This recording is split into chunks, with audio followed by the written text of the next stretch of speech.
আপনারা এটা মানেন? আমাদের যে চোখ আছে, কান আছে, নাক আছে, সবকিছু কে দিয়েছে? ভগবান। এমনকি ভগবান আমাদেরকে অক্সিজেন দিচ্ছে, সানলাইট দিচ্ছে, ভগবান আমাকে খাওয়ার জন্য অন্ন দিচ্ছে, কত ফল সবজি দিচ্ছে, সবকিছু কে সাপ্লাই দিচ্ছে? ভগবানই সাপ্লাই দিচ্ছে। কিন্তু আমরা শুধু ওটা ইউজ করে যাচ্ছি, ভগবানকে কোনোদিন থ্যাঙ্কস করি। বলেছি আমরা কোনোদিন থ্যাঙ্কস? আমি প্রতিদিন উঠে থ্যাঙ্কস বলি ভগবান? বলি? আমরা বলি না, আমরা হচ্ছি অকৃতজ্ঞ। তো যে ছেলে মেয়ে, তার জন্য মা বাবা অনেক কিছু করেছে, কিন্তু সে বড় হয়ে মা বাবাকে দেখে না, তো সে ছেলে কি ভালো ছেলে বলবেন আপনারা? নিশ্চয়ই বলবো না, বলবেন না। তাহলে আমাদেরকে ভগবান সবকিছু দিচ্ছে, উনি আমাদের মাতা পিতা ভাই বন্ধু সব, উনি আমাদের সবকিছু সাপ্লাই দিচ্ছে। জন্ম থেকে আজ পর্যন্ত উনি ফ্রিতে আমাদেরকে অক্সিজেন দিচ্ছে। কোনোদিন অক্সিজেনের বিল পাঠিয়েছে ভগবান?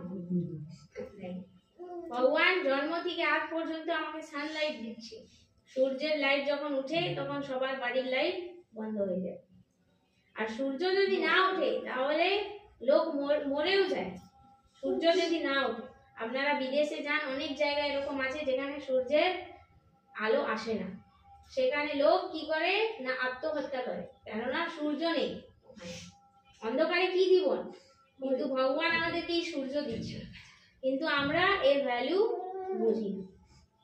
যখন এই ছোট বাচ্চা যখন জন্ম নেয়, তখন মাও জানে না যে কি খেয়ে বেঁচে থাকবে, তার জন্য ভগবান কি করে না মায়ের স্তনে দুধ সাপ্লাই করে, যেটা খেয়ে সে বাচ্চা কি করে বড় হয়। তো ভগবান আমাদের জন্য কত কিছু। তো হলো কি না, ভগবান আমাদের পিতা মাতা বন্ধু ভাই, সবাই এগ্রি করছেন? তো ভগবানই হচ্ছেন আমার আসল পিতা মাতা বন্ধু। এমনকি এই জীবনে আমি যাকে পিতা মাতা বন্ধু ভাই রূপে পেয়েছি, তারা সব সময় আমার সাথে থাকবে না, থাকবে? তারা এক না একদিন আমার জীবন থেকে চলে যাবে,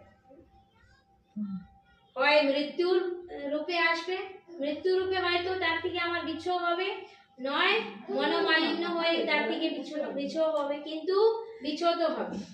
এটা হচ্ছে সংসারের নিয়ম, যে আমরা জন্ম নিয়েছি তো আমাকে মরতে হবে, আর যে মরেছে সে আবার একটা শরীর পাবে। জাতস্য হি ধ্রুবম মৃত্যু ধ্রুবম জন্ম মৃতস্য। ভগবান গীতাতে বলছে যে যে জন্ম নিয়েছে তার মৃত্যু হবে, আর যার মৃত্যু হচ্ছে তার আবার জন্ম হবে। এটা সংসারের নিয়ম।